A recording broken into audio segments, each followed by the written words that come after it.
We're now on to the opportunity section of our workbook. And in the opportunity section, it's all about what are we offering franchisees?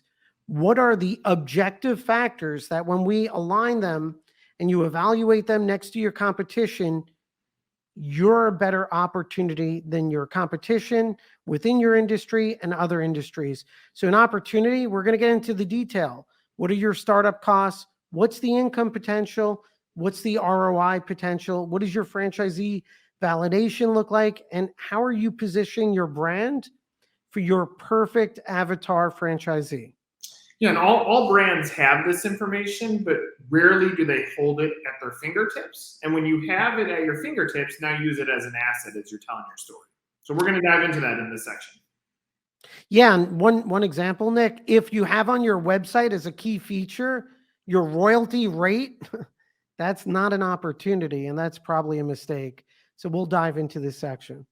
Within the startup expenses part of the opportunity section of this workbook, it's very simple. You're going to start pulling out data from your brand and documenting it. So, Charles, for general advice for brands that are working through this, what is the magic number? How much does it cost to get in? What is the answer that you should be searching for?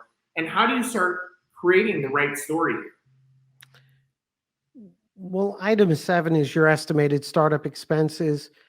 The value of this section of the workbook is just a baseline data. And as part of your franchise sales team or as part of your leadership team, these are very straightforward questions. You know, what is your item 7 estimated startup expense? What is your reserve capital estimate? What are you allocating as an estimate for initial marketing? It's important to recognize these expenses, have them in mind, because they're going to be objective tools that we're going to work with as we pull everything together in your brand story. What I find is many franchisors, or at least leadership team members, don't connect the dots. So here, let's state these numbers, which are going to be very obvious. And then later on, we're going to connect the dots, right? For our startup expense, where does that position us against competition?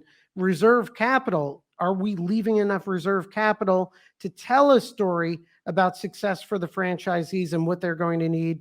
Initial marketing, you know, is really going to be the launch pad to start generating sales. So this part of the workbook, startup expenses, it's just baselining to make sure as we go through this process, you're aware of those expenses and we have them written down.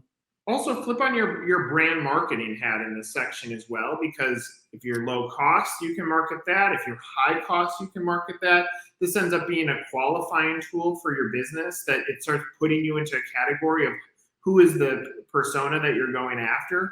So understand that while we're asking you to go get this data and fill in the answers, also start thinking about how can you use this as a part of your brand story so that it turns into an asset. No matter what it is, even you're over $1 million, it's still an asset. You're under $100,000, still an asset. It's just a matter of how you tell that story.